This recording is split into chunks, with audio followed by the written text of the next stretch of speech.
Merhaba, bienvenidos al canal. Vamos a iniciar el resumen de las noticias sobre Turquía y su región que hemos tratado en las últimas horas en Hispanatolia. Bueno, nos hacíamos eco en nuestra web, en hispanatolia.com, de un incendio que se desató el jueves por la mañana en el puerto de Fethiye, un conocido destino turístico en la costa del mar Egeo de Turquía, en la costa sur del Egeo, al oeste de Turquía, un incendio que calcinaba varios barcos y yates, algunos incluso yates de lujo que se podrían considerar, y que se desató por la mañana pues una embarcación.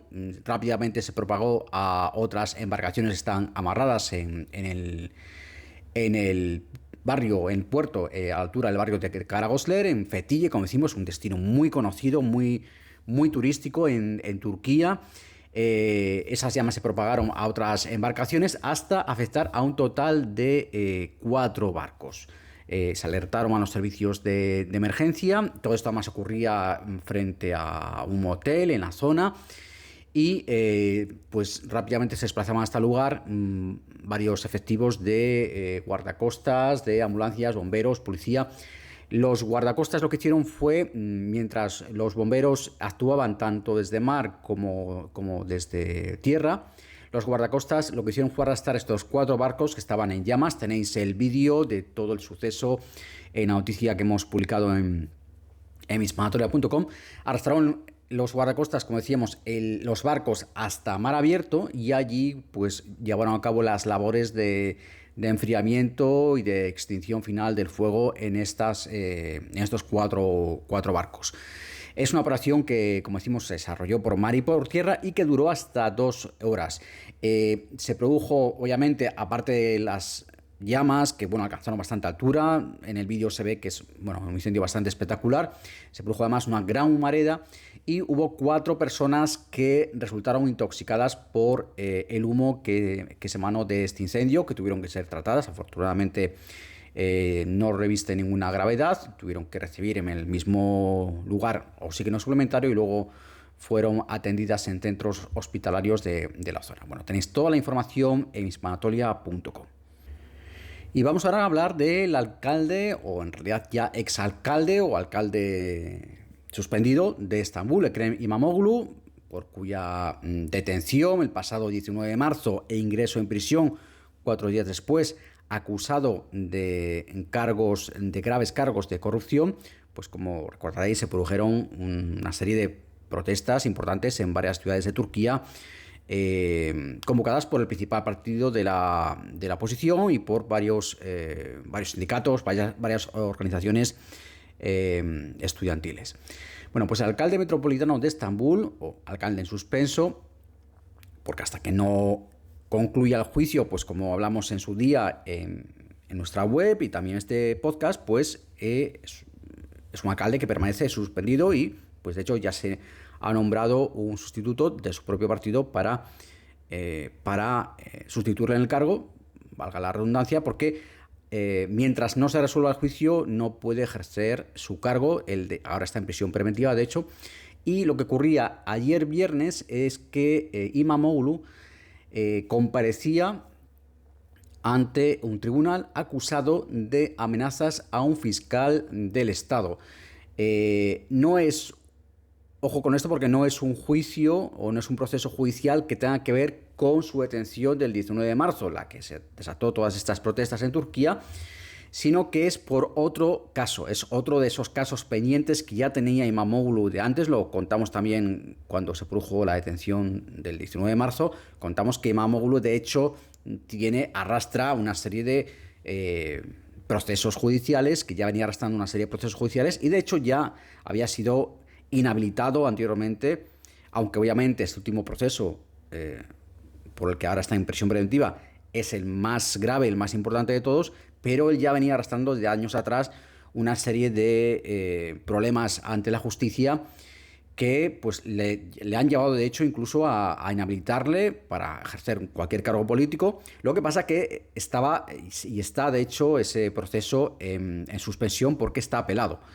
Pero vamos, que İmamoğlu antes de la detención del 19 de marzo ya tenía problemas con la justicia. Bueno, y en el caso de lo que ha ocurrido ayer viernes, ¿qué es? Pues bueno, en este caso otro juicio, otro de los juicios que tiene pendientes Imamoglu, por amenazas a un fiscal del Estado. Es otro juicio que también podría llevarlo a una inhabilitación política dependiendo del resultado de la decisión que adopte el tribunal.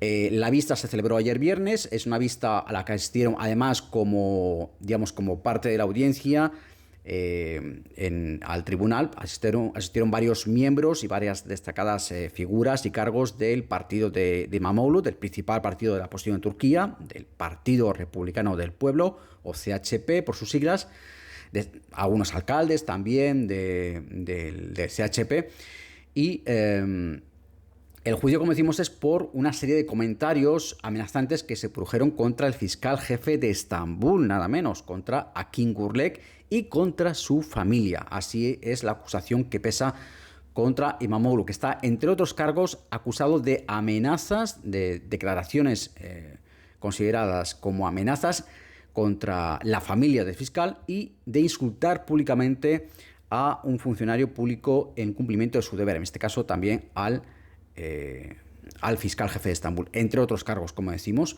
Y por este juicio se enfrentaría Imamoglu a una pena de hasta 7 años y 4 meses de prisión. Repetimos, no confundir este proceso con el que tiene pendiente, por el que está en prisión desde el 23 de marzo, fue detenido el 19 de marzo, entró en prisión el 23 de marzo, 4 días después, en prisión preventiva sigue, pero no confundir porque este es un proceso judicial distinto, ¿de acuerdo?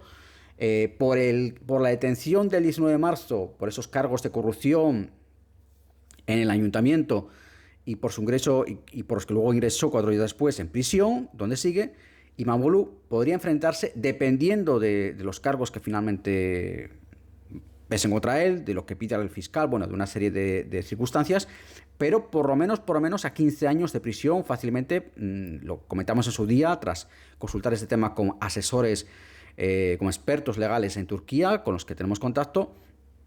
La conclusión que nos dijeron es que todo está por ver, pero mínimo 15 años le pueden caer. Y por el proceso de ayer, por estos insultos al fiscal y por esas supuestas amenazas a la familia del fiscal jefe de Estambul, 7 años, hasta 7 años y 4 meses de prisión le podrían caer a Imamoglu, al alcalde suspenso, alcalde metropolitano de Estambul.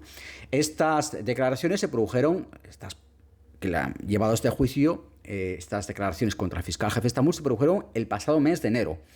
Fueron unas declaraciones que hizo Imamoglu tras la detención de otro alcalde de su partido, de CHP, el alcalde del distrito de Beşiktaş en Estambul, Rıza Akpolat, también por cargos de corrupción, y a raíz de esa detención fue cuando Imamoglu supuestamente habría dicho esas declaraciones en las que vertía insultos contra el fiscal jefe de Estambul y amenazas contra su familia.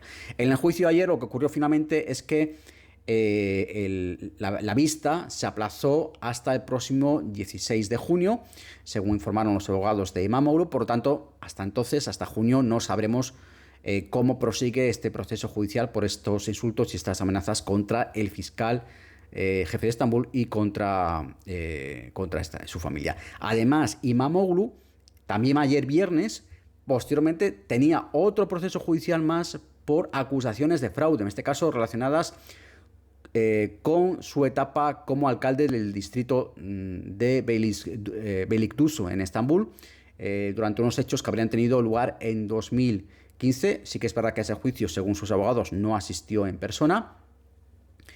Y recordemos que, pues lo que decíamos antes, que por todos estos procesos Imamoglu corre el riesgo de ser inhabilitado, también por ese proceso por el que fue detenido el 19 de marzo y por el que está en prisión preventiva, pero que ya en 2022, y en su día lo tratamos en nuestra web, en mismatolia.com, ya en 2022 fue condenado a 3 años de cárcel, en aquel caso por insultos a la Junta Electoral Central, a los que llamó idiotas, entre otras cosas, después de criticar una resolución de la Junta Electoral Central tras las elecciones.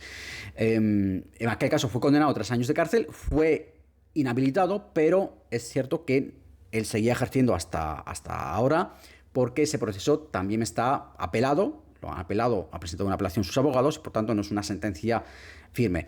¿Por qué en el caso de la detención el 19 de marzo acusado de corrupción, también de vínculos con organizaciones terroristas, pero bueno, por lo que él entró en prisión el 23 de marzo pasado en la prisión de Silivri en Estambul, es por los delitos de corrupción? ¿Por qué en este caso Imamoglu no ha quedado inhabilitado? Porque no hay una sentencia firme todavía, pero ¿por qué sí ha sido suspendido de su alcaldía? ¿Por qué se ha tenido que nombrar un sustituto? ¿Por qué él ha quedado suspendido como alcalde?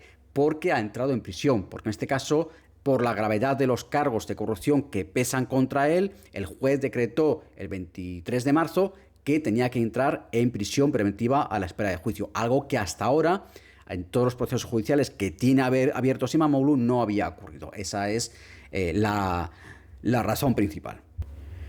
Bueno, y nos vamos, para concluir, a hablar de ese caso, ese terrible asesinato, ese terrible crimen que venimos tratando los últimos días en hispanatolia.com, el asesinato de Mattia Ahmed Minguzi, hijo de un chef italiano, hijo de una violonchelista turca, ambos residentes en Turquía, nombre compuesto italiano y turco, Mattia italiano y Ahmed turco. Mattia Ahmed Minguzi fue asesinado salvajemente el pasado 24 de enero en un mercado callejero de Kadıköy, un distrito en la costa asiática de Estambul.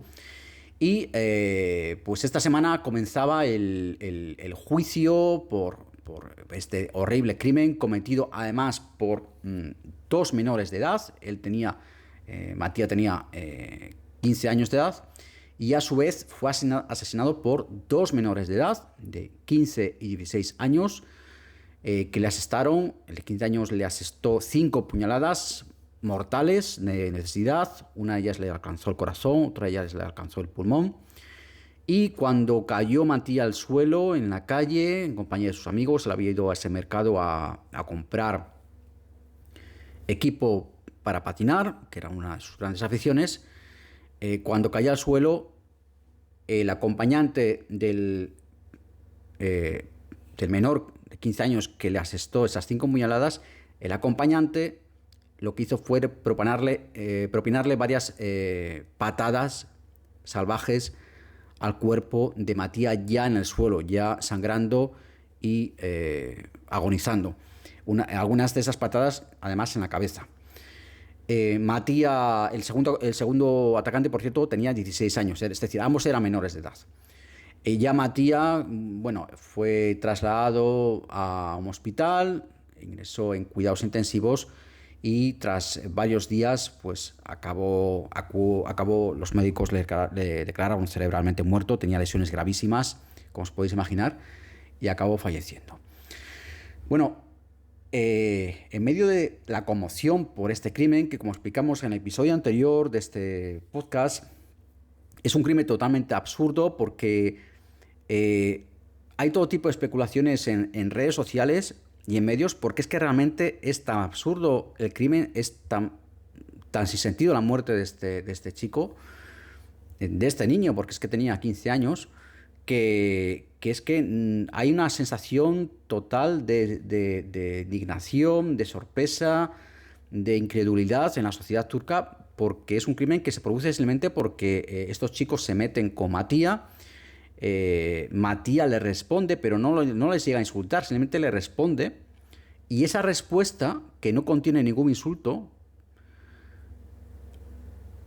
les disgusta, les molesta a estos chicos que no lo conocían de nada, que eran pues un par de matones, digamos, un par de abusones que quisieron meterse con él por su aspecto físico, y no les gustó que Mattia les contestara, e inmediatamente pues lo que hicieron fue tomarla con él y atacar con total agresividad y de una forma totalmente salvaje, ya decimos, hasta el punto de matarlo, pero con ensañamiento, además, que fue una muerte con ensañamiento.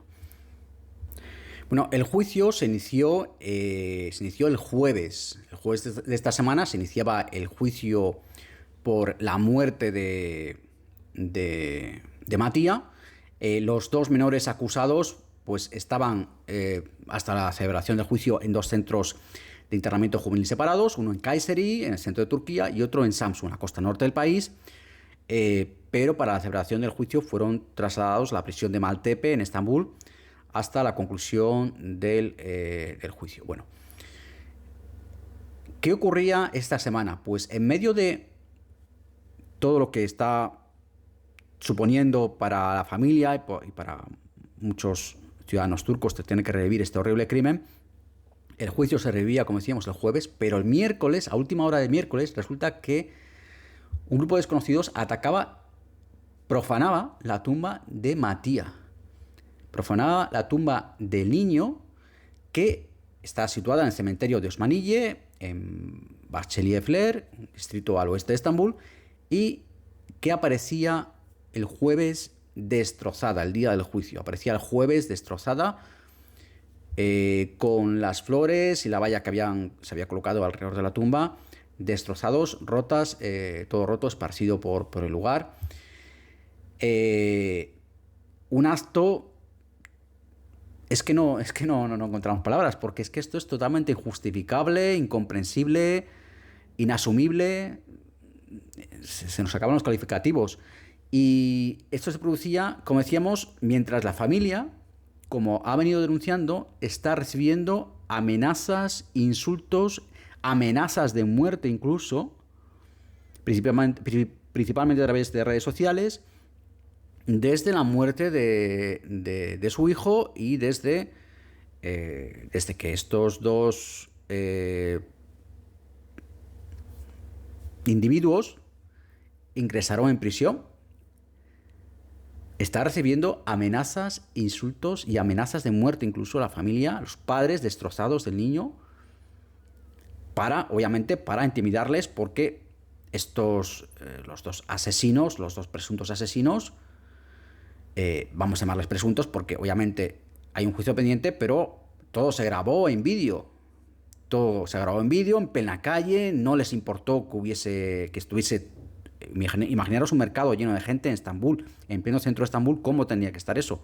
Lleno de gente, no les importó, no pensaron ni siquiera en las consecuencias y allí mismo lo mataron rodeados de gente. Es decir, hay testigos, hay cámaras, están los amigos que acompañaban al propio Matía cuando se produjo el asesinato, y a estos dos menores de edad pues no les importó. Como contamos en el anterior episodio del podcast, claro, todo esto ha desatado un debate muy importante, muy fuerte en Turquía, que ha pasado de la sociedad al ámbito político, y ya se está debatiendo, ya está a nivel de gobierno, ya se está planteando reformar la legislación, porque se ha planteado un debate sobre si los menores de edad que cometen ciertos crímenes, sobre todo los crímenes más violentos, más salvajes, crímenes relacionados con agresiones o abusos sexuales, crímenes como en los que se produzcan asesinatos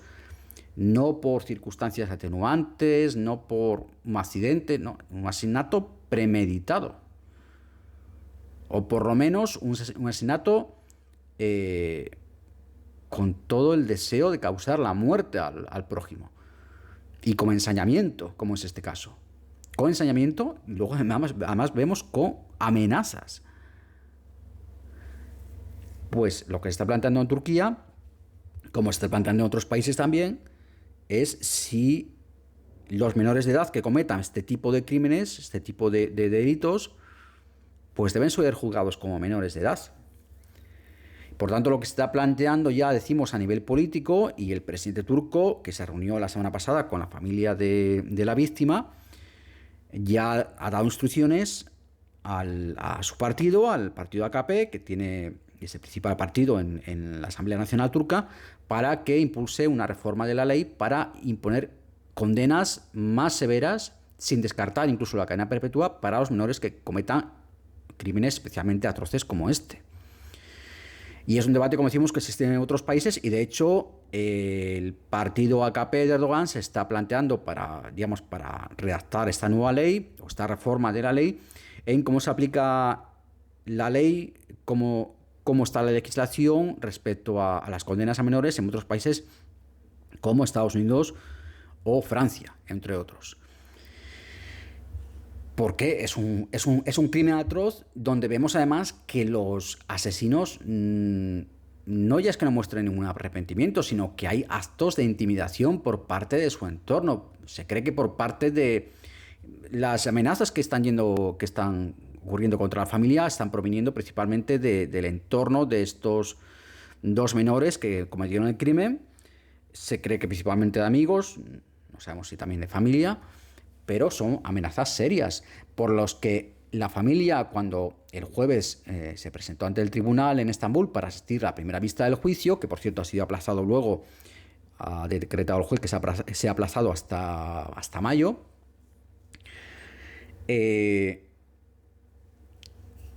la familia tuvo que comparecer escoltada por la policía. La familia de la víctima. No estamos hablando de que sea la familia de los asesinos, no, la familia de la víctima tuvo que aparecer escoltada por la policía por motivos de seguridad, por las amenazas, incluso amenazas de muerte que ha estado recibiendo a raíz de la muerte de su hijo. Es que no cabe en la cabeza esto. Bueno, el abogado de la familia y portavoz de la familia Mengusi, Ressam Pozdemir, hizo unas declaraciones el jueves tras el juicio, tras la primera vista del juicio, cuando anunció además que el juez había decidido posponer la siguiente vista.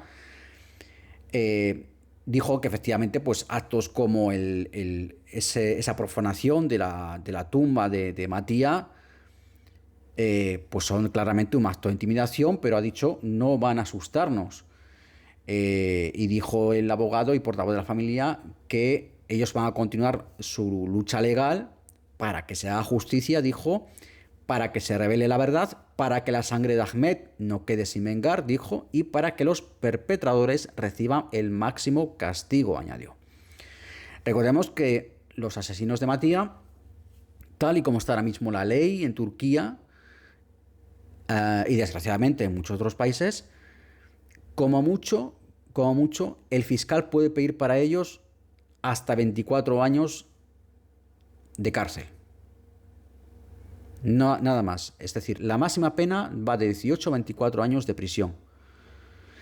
Que además el juez podría reducir a solo 12 años si considera durante el proceso pues que haya arrepentimiento por parte de los asesinos, que haya alguna circunstancia atenuante o simplemente que al juez les caiga bien, no sabemos por qué, pero bueno, si al juez, esto queda totalmente, los expertos legales que hemos consultado nos lo aseguran, que esto es así. El juez, esto queda totalmente a discreción del juez. El juez puede determinar que si bien pues el fiscal puede pedir hasta 24 años de cárcel, pues si el juez considera pues que al fin y al cabo pues son dos pobres chicos que bueno, que se equivocaron, sí que han matado a otro, pero bueno, cosas de niños, o les ve y dice que pobrecitos, o cualquier otra circunstancia que quiera considerar, el juez puede reducir esa condena a 12 años, más luego las reducciones de condena que pueda haber posteriormente por buen comportamiento en prisión o por cualquier otra circunstancia. Tal y como denunció el abogado de la familia Mengusi, es que esto ya pasó con otro caso que tratamos también hace poco en hispanatoria.com y también en este podcast, que fue el de Cenk Garipoğlu, el asesino de Münevver Karabulut. Es un asesinato que hace unos 10 años tuvo muchísima repercusión porque siempre se dijo que Cenk Garipoğlu, que el asesino, que tenía 17 años cuando cometió el crimen, decapitó a su novia, la tiró a un contenedor. La novia era una chica de clase media y él era el hijo de una familia con mucho poder, con mucho dinero en Estambul. Una familia con muchos contactos, con mucha influencia, con muchas empresas.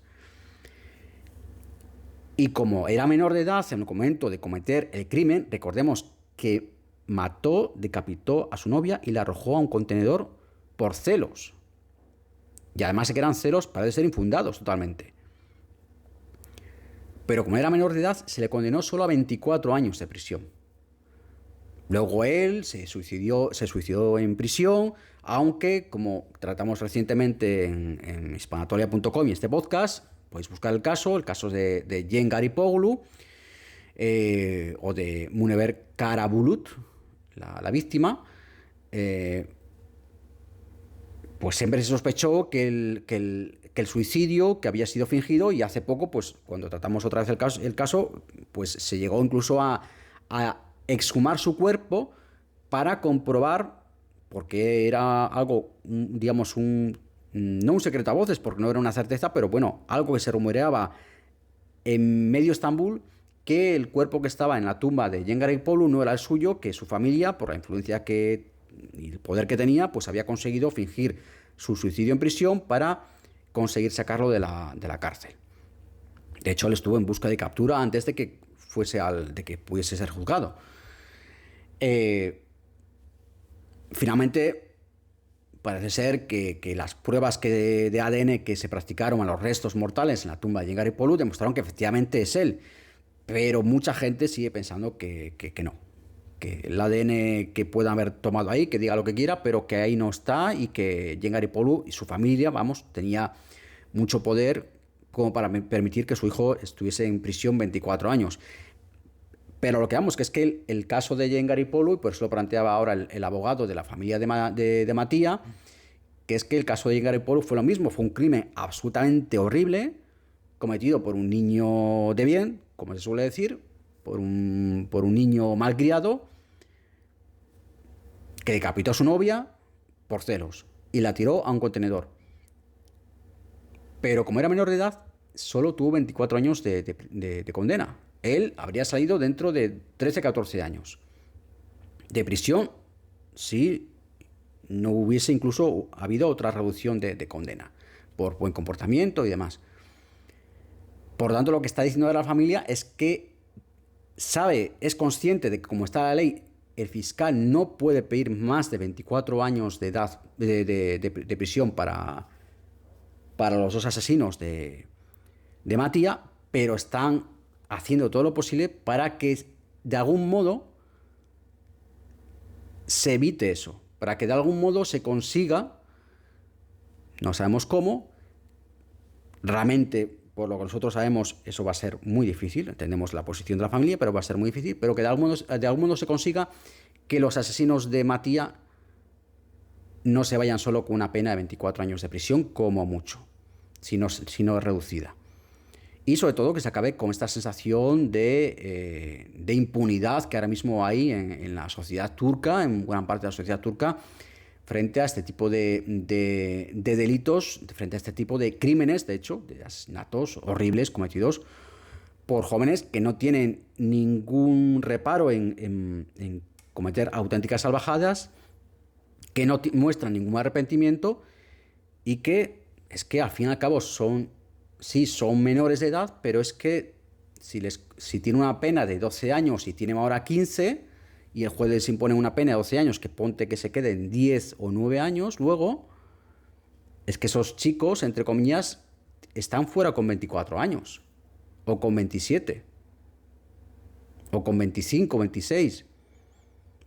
Tienen toda la vida por delante con ese pasado y con esos antecedentes, que habría que ver de dónde viene esa agresividad, de dónde viene esa forma de actuar.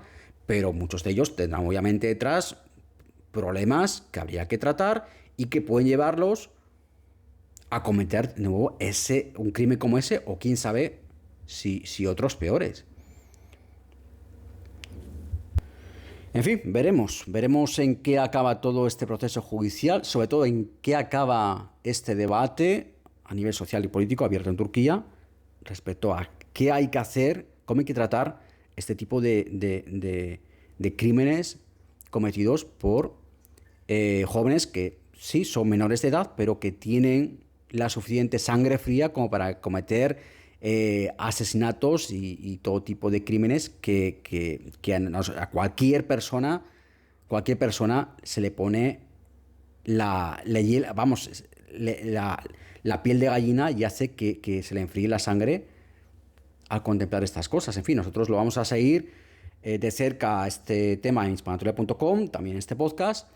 Veremos en qué acaba el juicio y veremos al final si se reforma esa ley y qué penas se imponen a los menores de edad que cometan este tipo de crímenes horribles. En fin, hasta aquí este resumen. Recordad que tenéis más información en hispanatoria.com y también en nuestros perfiles, en la red social X y en Blue Sky. Si te ha gustado este contenido, dale por favor un like y suscríbete para no perderte los próximos episodios.